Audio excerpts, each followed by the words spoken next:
on Prime Crime.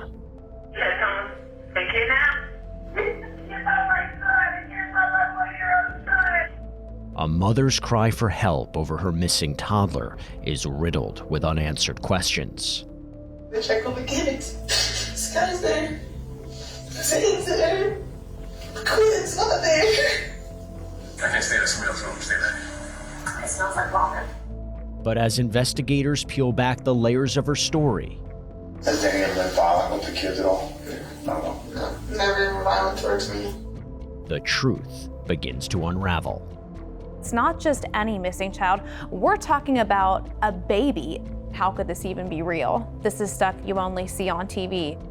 The baby was in the bedroom of the house. Calm down. We're gonna get to the bottom of this, but you have to be honest. I'm being honest.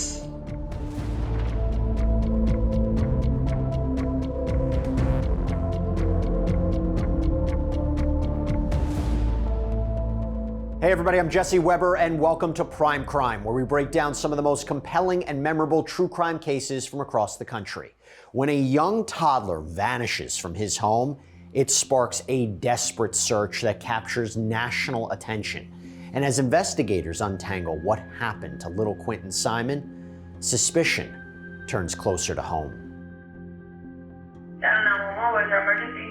Yeah, I need to come 535 South Culture Road. We believe it's going to be kidnapped. You said someone's been kidnapped? Get my son and get my 11-year-old son. This place is empty, please. Just after 9 in the morning, October 5th, 2022, 28-year-old Daniel Youngkin and his 22-year-old girlfriend Leilani Simon call 911 to report her 20-month-old son Quinton Simon has disappeared and he's possibly been kidnapped. There's a call about a missing child here in Chatham County, but it's not just any missing child. We're talking about a baby, something that's very shocking to the community. The mother calling that her child had probably been abducted from their home. She explained to them that he was wearing his Sesame Street blue shirt and black pants, and that he had a Mickey Mouse toy with him. We have a signal 56 complaining about her 1-year-old son is missing. She woke up, her door was open, and he's unable to open her door. I think someone came in and took him.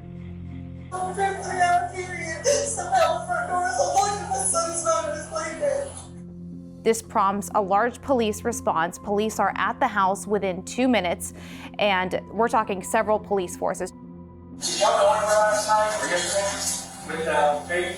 That maybe he could have followed you or something? Y'all didn't go anywhere? You made it yourself. I couldn't go. Check full yesterday, so I went to go some order deal now.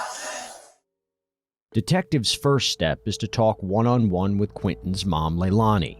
She volunteers to go to the station to walk them through a timeline of the previous night. We can't imagine the emotion that you're feeling right now. But as difficult as it is, once you kind of think back in the last 24 hours, except from about 1 o'clock yesterday. I was tell me your dentist. I went to work and I left because of the amount of pain that I had. So I just went there and I had them keep the kids. So I called babysitter and asked me to hold them a little bit longer. All the kids, she had all 3 of them. October 4th of 2022, which is the day before, they obviously asked her about how that day went, what was going on in her life. And she told police that it was a relatively normal day. She went to work. The children were with a babysitter. She had a dentist appointment that she went to, and she came home. I went home, took a nap.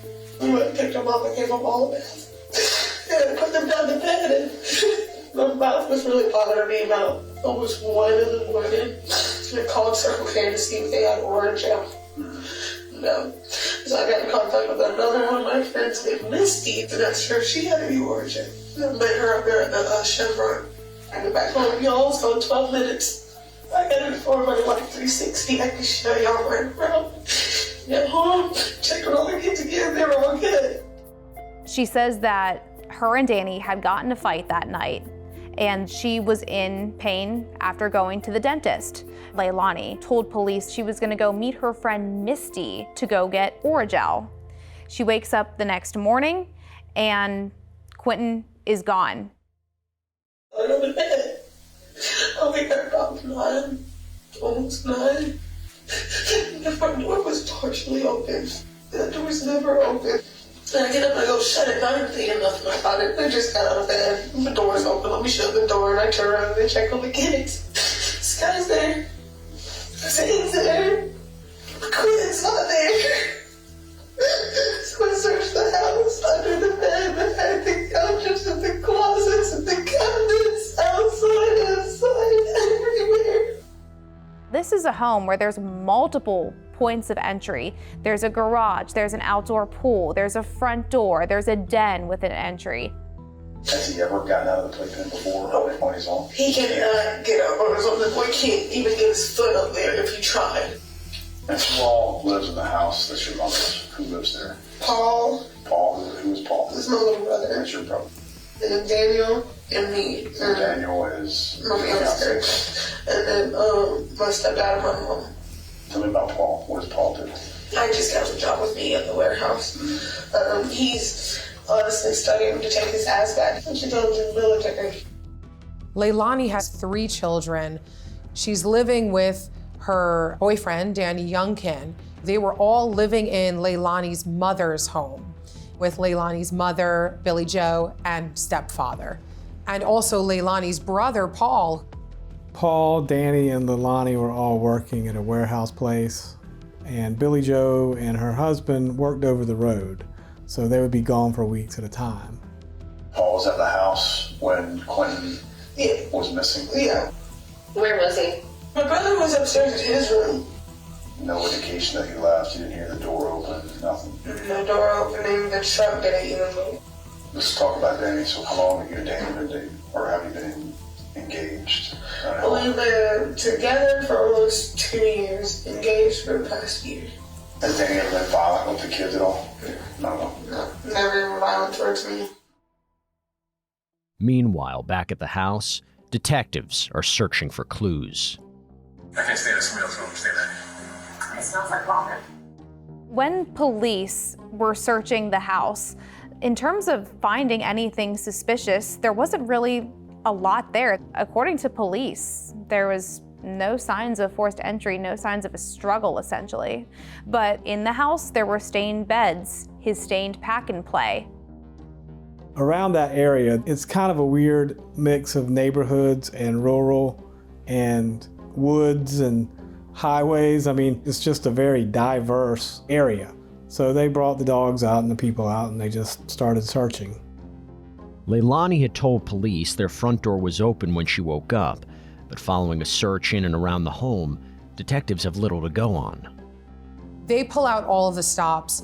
They are searching everywhere. And the first few days are obviously the most critical and crucial days. I mean, once 2 or 3 days pass, there's little hope that a child, even if he had innocently wandered off, would still be alive. They're searching everywhere, canals, woods, they come up empty at every turn. Authorities rapidly take action, announcing his disappearance via the first of many news conferences. We have yet to locate little Quinton. We continue to investigate this incident. It still remains a missing child investigation at this point. A lot of work to do. Our investigators are working extremely hard. We have not had any evidence to lead us to believe foul play, but everything's on the table. Basically, this went to the media almost immediately. They sought to involve the public. The Chatham County Police Department, they would have a press conference almost every other day updating us on the search for Quinton. And the main theories going around the public was the child was abducted or the child had run away. But here's the question plaguing investigators. How does a toddler just up and vanish from his home without a trace? That's my baby. Just need my baby back home. Do you believe Quinton to still be alive? I hope he's still alive. We don't know. We don't have any information to believe he's not. We're going to hold out hope that he's still alive.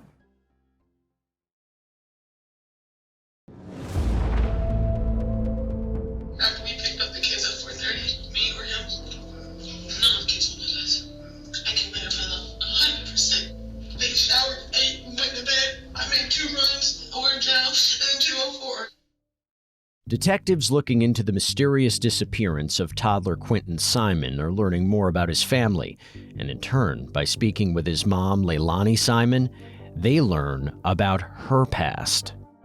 Given your mom's situation as it relates to her travel and her job, and given your situation as it relates to your mental health, saying that you're not in a position to take care of Quinton at least, so you feel that she was still the best person for you to have direct custody to? Yeah, she from the time that I first gave the custody to until now, no matter what. She hasn't had custody over them for not even a year yet. Leilani had an interesting past and a family life. Leilani's 3 children were from 3 different men. There were a lot of issues with custody. Leilani had actually already given up custody of Quinton to Billy Joe, Leilani's mom. I'm trying to understand this. Yeah. She's away. She's, maybe out of town for a month, 2 months at a time. Sometimes 3. She got custody, but I was still in every day. I was there every day. Leilani told police that she was the main caretaker of her children. However, a lot of people close to her said that wasn't necessarily true, the main person being the babysitter of the children. Leilani then reveals something new to investigators, a key detail she initially seemed to hold back. There's some text messages in your phone. It's an outgoing message from you that says, turning on 204. To be honest with you, I was going to go pay back the $20 for him. For Danny. Daniel, that's who King is. That's Danny. He had $20 a week. Leilani had a history of drug use. At this point, she was a convicted felon as well for larceny. She did tell them that she went to the 204, which was apparently a drug dealing area, to meet up with a drug dealer to pay off a debt. Who's that person that she did? He goes by Red. Red. He goes by Red. I don't know his name. How much more money do you owe? Nothing. That was it. That was just that $20. Danny said he was a responsible drug addict. He kept the dope out of the way so Quinton couldn't get to it. But the truth of the matter was, Danny and the kids and Leilani all slept in the same room. And there was dope there. It's just me, though? Yeah. Just me. Okay. But you were in substance abuse for... I've had other things I used to do. Did either Paul or Danny ever have issues with it? Paul, I don't think so. Danny? No, I don't think so with that either. The most I can do is drink beer. Okay. That's How all often he does that happen? He drinks daily. How much did you have last night? Last night, he had a 6-pack as normal. I think he had a few shots of Fireball, too. And it wasn't anything abnormal? Nothing out of the way. He was laying down before I was. If there was some violence of any sort, Danny, the other children in the room would have heard it. Paul would have heard it. If there was something that happened, someone in the house would have heard it. I just want to know if it's okay. I can 100% tell you that between the FBI and the Chatham County Police Department, we are going to find out what happened. Investigators notice Leilani's story has a few holes, so detectives begin asking the hard questions. Is there a chance that happened? No chance at all. No. When I put him down, nothing. Unless something happened when I was not there, and I had no knowledge about, he was fine. When I got home, he was fine. Do you think that Danny may have done something? No, I left the house, he was asleep.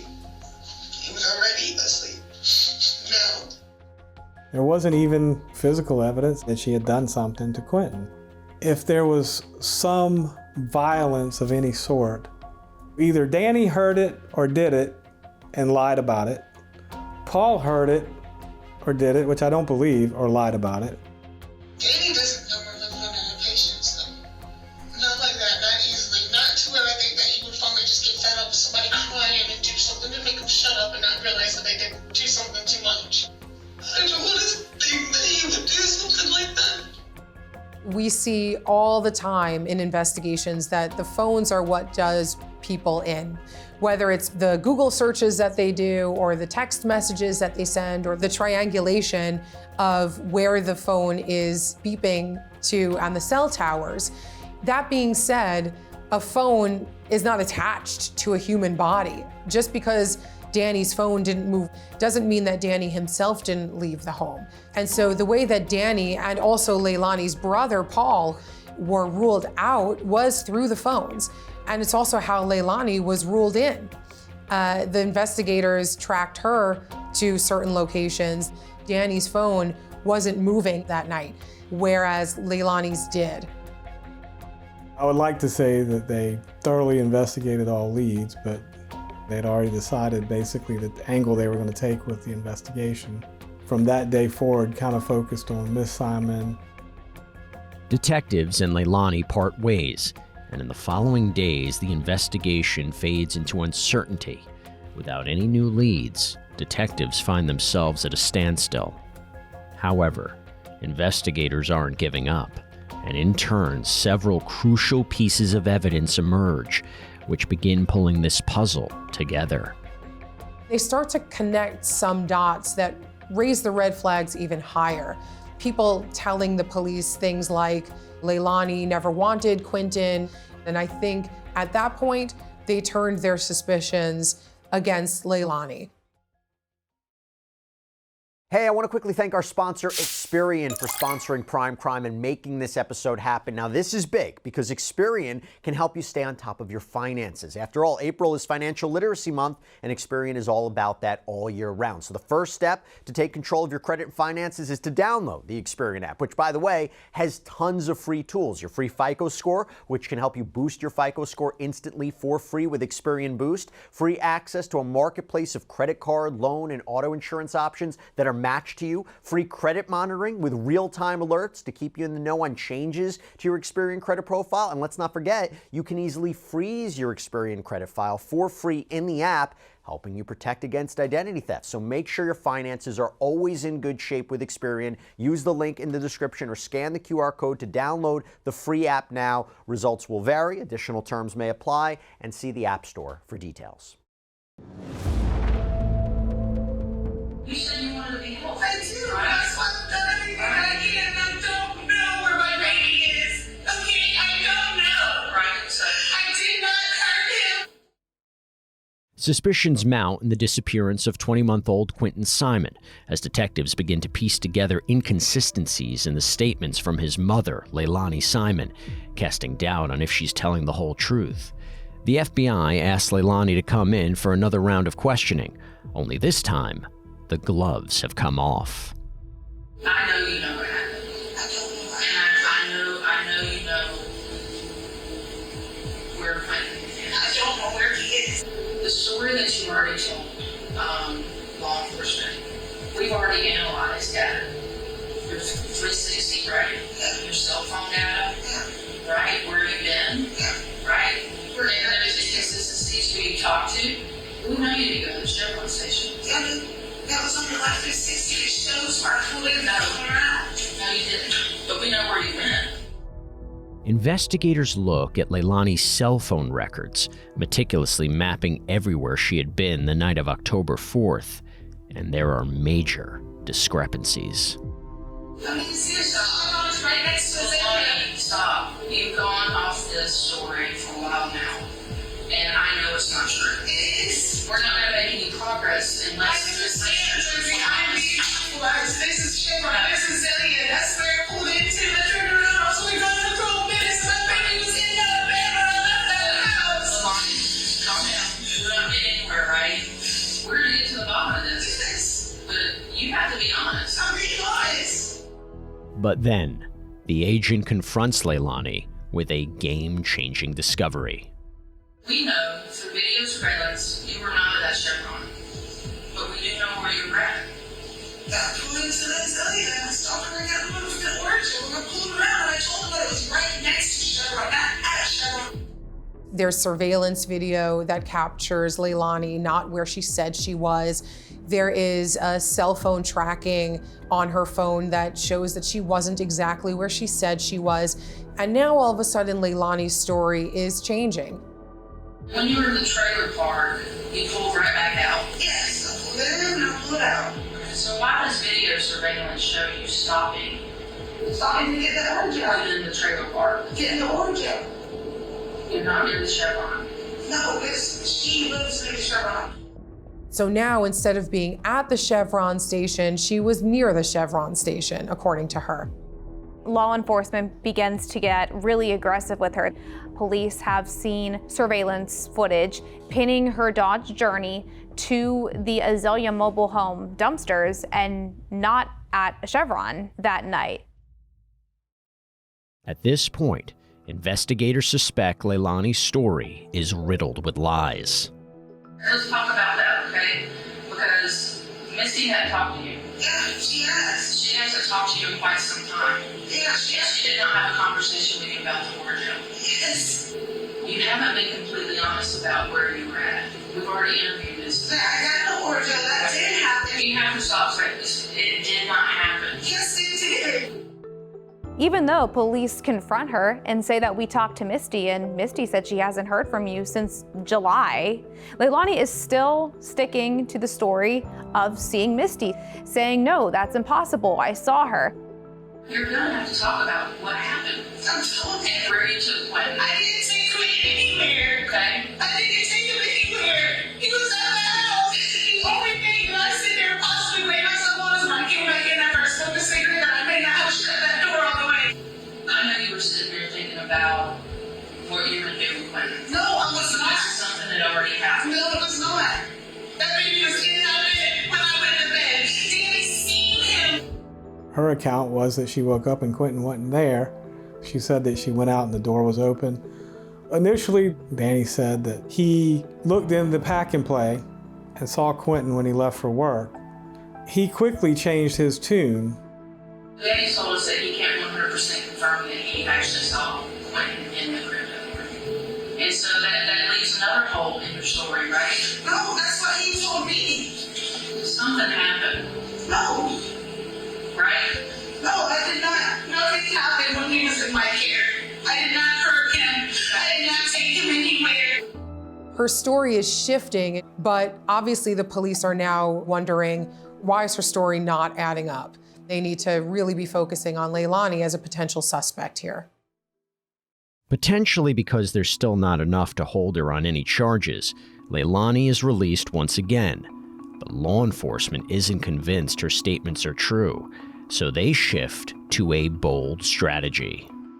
Why did you lie to me about the origin? I did not lie to you about the origin. So you went and met Miss. Yes, So you went and got origin. I went and got origin. Danny offers the FBI to have a bug in the hotel that the FBI puts them up at. Investigators know that something happened, but that is not enough. We don't even have, the body. We don't have a cause of death. We don't have a confession. We only have supposition. And so the FBI needs something concrete. So what did you do when you left? At 1 a.m. What did you do? I went straight up there to the hotel. I went to the Azalea Chevron, got the origin, looked around the table, and came home. That's what you did. Yes. There was nothing else that I did. I came home and I went to bed, and I woke up to my baby gone. Do you understand me? They were in the room for 24 hours.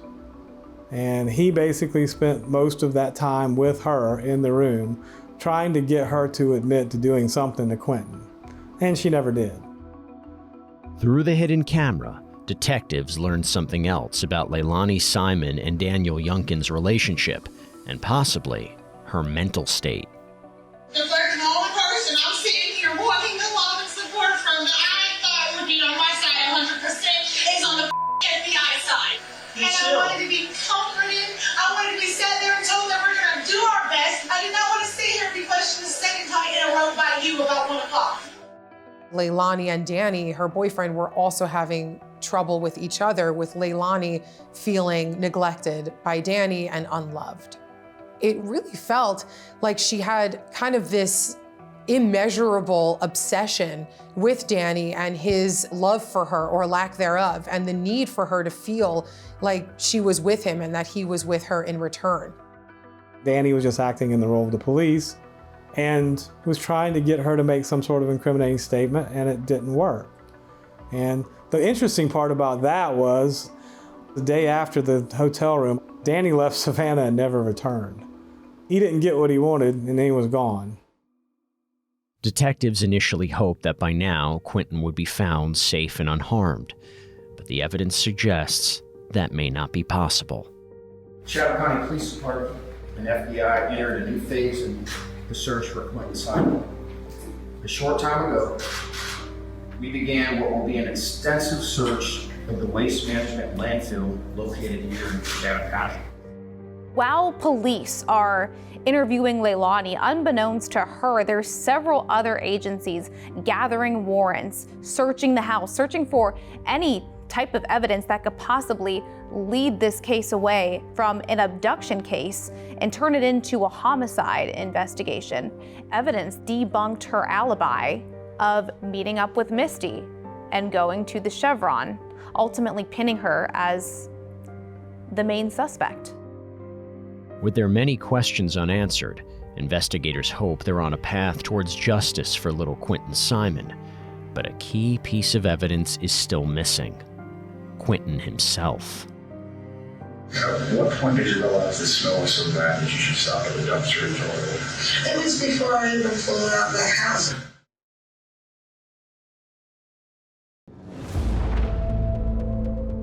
I didn't do nothing for a time.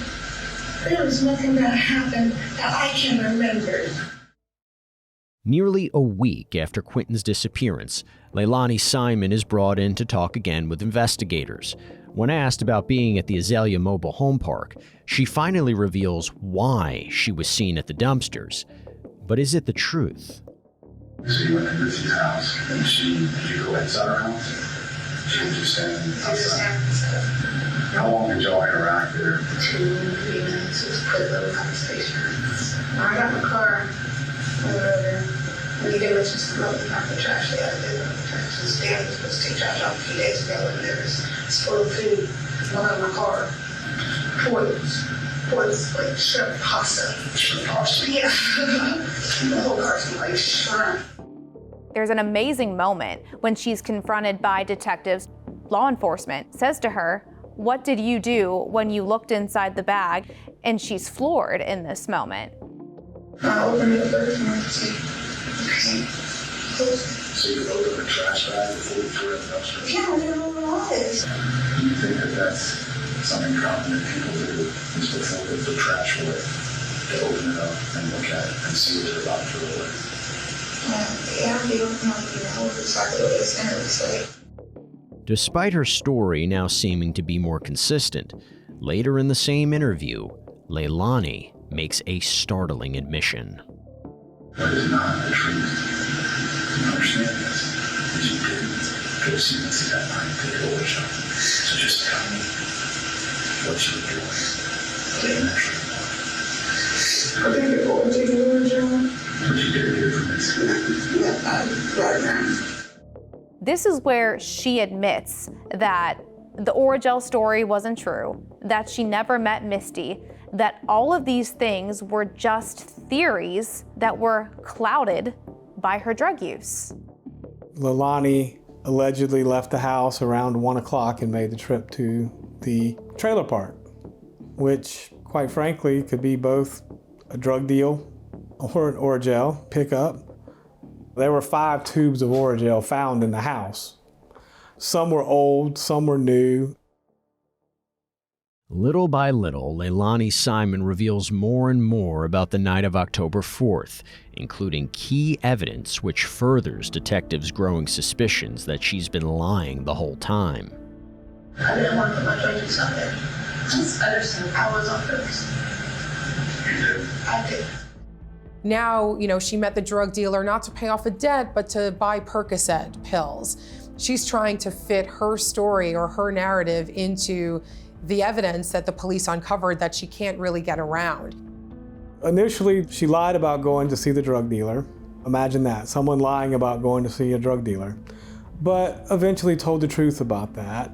The evening before, she had left to go see the drug dealer around 9 or so. She stopped at the convenience store, got an energy drink or something, went out, bought the dope, came back. Danny was still awake.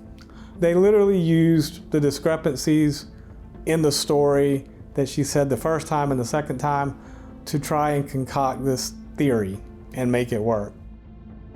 As the focus begins to narrow on Leilani, she makes a plea of her own on the local news. All we want is justice for Quinton Simon. That's it. We love you, baby Q. My little monkey, and we want him home. But the community is frustrated with the investigation, leading to growing protests outside Leilani's home, where she's barricaded herself inside. They have to have a permit to be here. We're definitely following the law as it's written. We're following the laws under Georgia. When police announced that this became a homicide investigation, that's when the public also really started to hone in on Leilani. For example, there were protests outside her house. 4 people were ultimately arrested. Days later, investigators talk to Leilani once more, and she makes a potentially incriminating admission.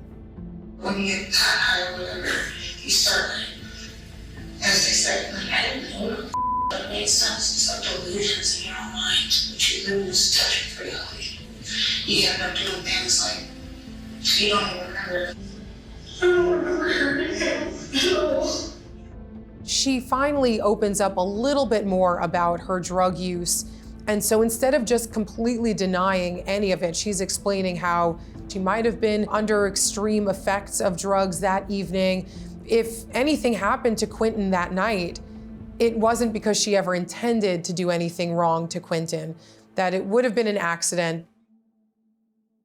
In November 2022, Leilani Simon is arrested and charged in connection with Quinton's disappearance and suspected murder.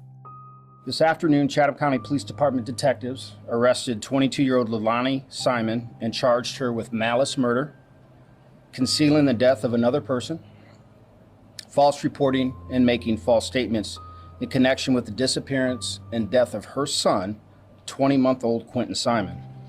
On Friday, our search teams at the Waste Management Landfill found what they believed were human remains. Additional testing, including a DNA analysis, is being conducted, and we have every reason to believe that this will confirm the remains are Quinton's.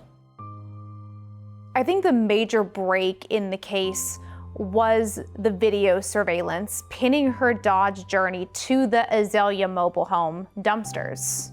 Those dumpsters empty out into the landfill where Quinton's remains were found.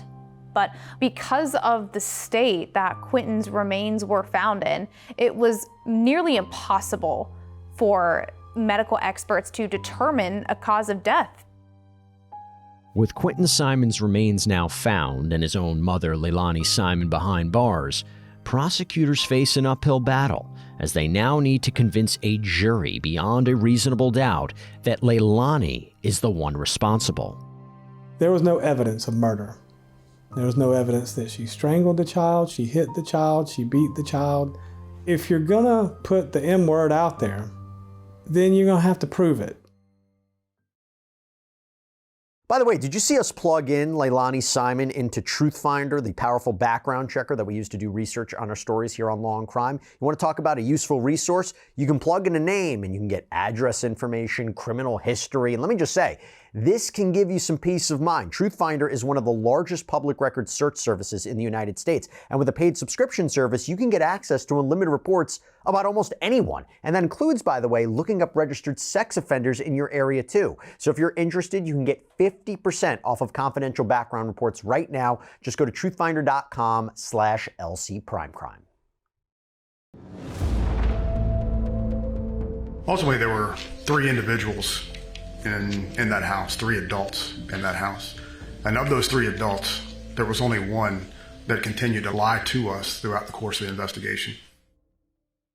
Almost 2 years to the day after Quinton Simon's death in October 2024, his mother, Leilani Simon, goes on trial, charged with malice murder, concealing a death, making false statements, and more than a dozen others, facing life in prison if convicted.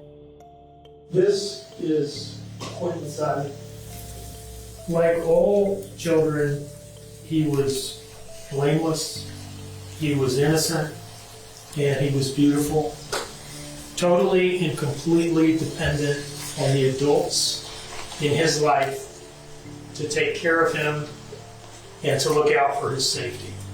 The defendant violated that trust, that most basic, sacred trust of a parent. In the middle of the night, she killed him, her own son, got in her car with his body, drove to a dumpster, and threw him away like a piece of trash. The prosecution always has to prove every element of every charge, but they don't have to prove her motive. They don't have to tell a jury why she did what she did.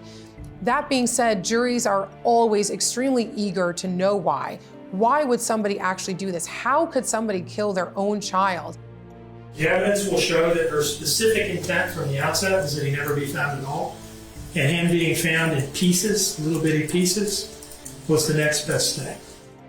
They also have to prove her state of mind in a lot of ways, what her intentions were. The prosecution was kind of trying to paint Leilani as somebody with very low self-esteem who really required the attention from the men in her life. And the prosecution was able to show that because Leilani had made what they were calling a video back in August of 2022, so only a couple of months before this incident. I don't hear the love in your voice anymore. I don't feel the love in your touch anymore. You couldn't take care of me. You couldn't love me. You couldn't do me right. So please, for the love of God, do my kids right. The kids running up at the river now, fighting. The most important thing in Leilani Simon's life at the time was her relationship with Daniel Youngkin, which was on the rocks, showcased through what the prosecution called a digital note that showed how emotionally distraught she was that Danny didn't love her. And with her becoming a grieving mother, this was her way of winning Danny back. To highlight the inconsistencies in Leilani's previous statements made to police, the state calls on several witnesses from law enforcement. What is that red thing towards the bottom center of the picture? That's a Mickey Mouse race car driver toy. Was this significant to you at the time? It was. And why is that? Because Leilani had reported Quinton missing with his favorite toy, a Mickey Mouse toy.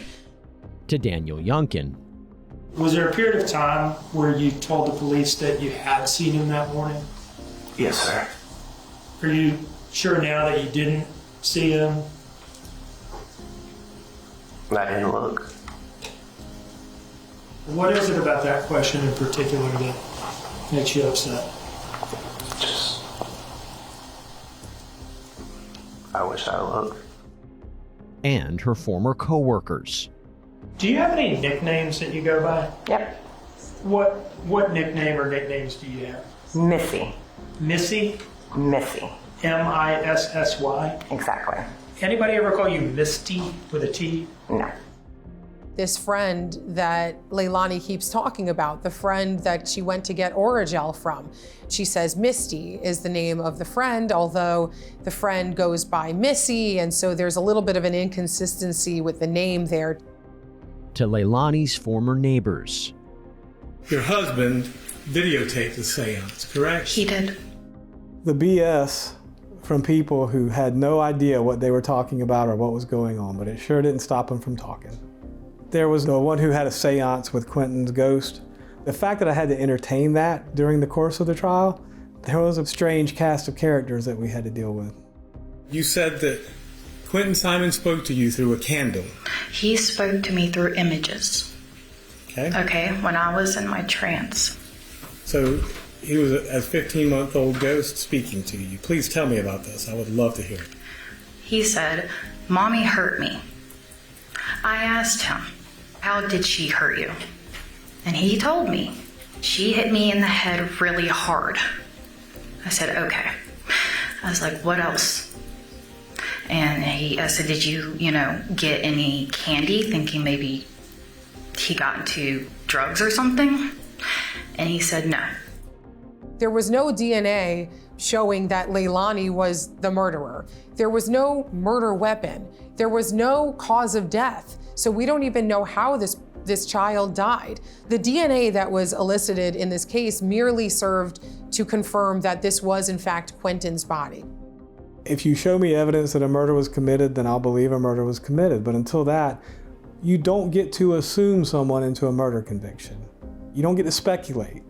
And this case from the get-go was exactly that. The defense argues there are other explanations for what happened to Quinton, and thus there's reasonable doubt. This whole case is about rumor, gossip, speculation, and innuendo, and ultimately the state's bold conclusions about what they say happened but can't prove. Bunch of conclusions, bunch of declarations, unsupported by actual evidence. Leilani kind of did point her finger at Danny to investigators. She sent a text message to them saying, I don't want to lie for him anymore. And then explaining to detectives that Danny was the one who came up with the whole Oragel story and told her to stick with it. It would explain why Leilani was so married to that Oragel story, even though it made no sense. They wanted to make this a murder. There's no evidence of that at all, which is kind of a big deal in a murder case. The state's strategy and the way it's presented this case has been basically to tell you that Miss Simon was a slut, a party girl, someone who lies, a horrible mother. All of these things could be true more or less to some extent, but none of these things have anything to do with the central question in this case. And they still haven't answered that question with evidence, not speculation. The central question in this case is, how did Quinton Simon die? Was it an accident? Was it a murder? What was it? They really don't have any idea about any of these things. They just have their best guess. Was there evidence of concealing a death? Sure, I can see that. Was there evidence of making a false statement to the police? Sure, I can see that too. Looking at the evidence fairly and objectively, I think the kid got into the dope. There's no evidence that it was a homicide. There's no evidence that it was murder. None. Zero. Zilch. There never will be. You cannot speculate someone into a guilty verdict. This was potentially a winnable case by the defense. There are alternative theories that still comply and comport with the evidence that was collected. Danny Youngkin is reasonable doubt. He is the alternative theory here. Leilani could not tell anybody what happened that night because she was high and Danny lied to police. Daniel Youngkin's story changed once. I mean, it's obviously incomparable to how many times her story changed, but Daniel Youngkin originally reported that he did see Quinton in his playpen and later admitted to saying that he didn't check and therefore didn't see him. It was also sort of suspicious that he left town immediately after, but even then he was still in constant contact with law enforcement in Chatham County. That's what the prosecution has to overcome. They have to be able to say that there's no alternative theory. The actual evidence hasn't changed. There's actually no evidence that she ever laid a finger on that child to harm that child. It's a bunch of people with a bunch of opinions, but opinions are not evidence. The case is sent off to the jury, and Leilani's fate is revealed after 6 hours of deliberations.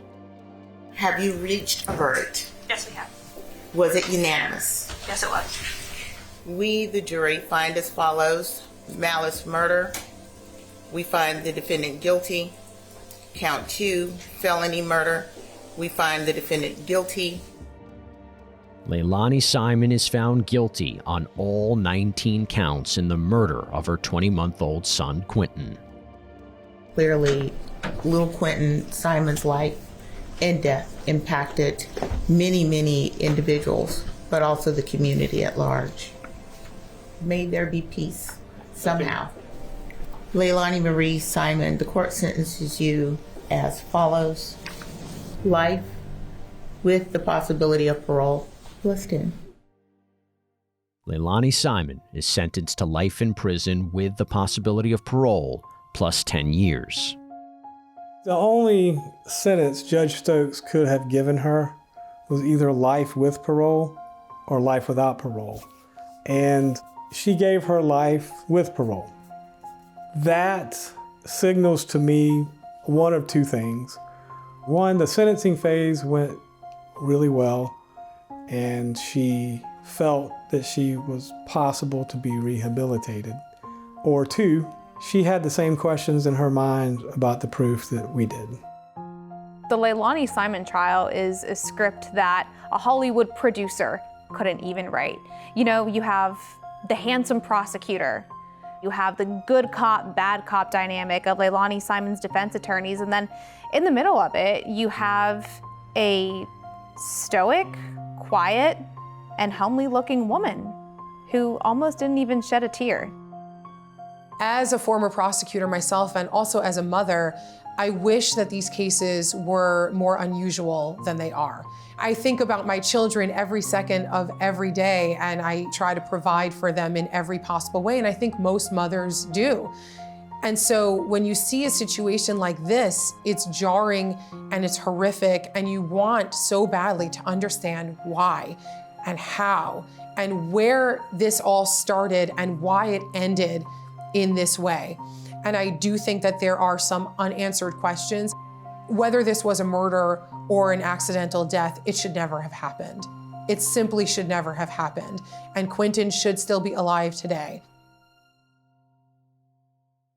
The murder of Quinton Simon is just a heartbreaking reminder of the fragility of innocence and the darkness that lurks where a child should feel the safest. His short life that was filled with wonder of exploring his new world, that was cruelly stolen. May his story ignite a call for vigilance and the protection of the most vulnerable. That's all we have for you here on this episode of Prime Crime. Everybody, thank you so much for joining us. I'm Jesse Weber, and as always, stay safe.